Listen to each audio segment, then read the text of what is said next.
మమ్మల్ని విధుల్లో తీసుకుంటారు, ఖచ్చితంగా మాకు న్యాయం చేస్తారని చెప్పి ఎదురు చూస్తున్న నేపథ్యంలో అనేక క్యాబినెట్లు జరుగుతున్నాయి. ప్రతి క్యాబినెట్లో కూడా వాలంటీర్ గురించి చర్చ జరుగుద్ది అనుకుంటే ఈ చర్చలు ఎలా వెళ్ళినాయంటే ఆఖరికి రోజుకొక మినిస్టర్ మీ గురించి మంచిగా ఆలోచిస్తాం అని చెప్తూ మంత్రివర్యులే సీఎం గారు లాంటి వాళ్ళు కూడా వాలంటీర్ చూస్తుంటే ఆలోచిస్తున్నాను, వాళ్ళు ఏదో రకంగా న్యాయం చేయాలనుకుంటానని చెప్పారు.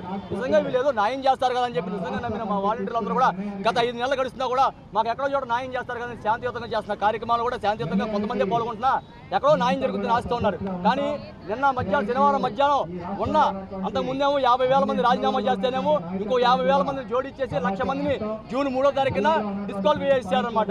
ఇక మిగిలిన 1,58,000 1,60,000 మంది ఉంటే శనివారం మధ్యాహ్నం ఆ పేర్లు కూడా లేకుండా వాళ్ళు అనుకున్న మాటను నిలబెట్టారు. వ్యవస్థ ఉంది కానీ వ్యవస్థలో వాలంటీర్లు లేరు అని చెప్పారు కదా, అది నిలబెట్టుకోవడానికి కోసం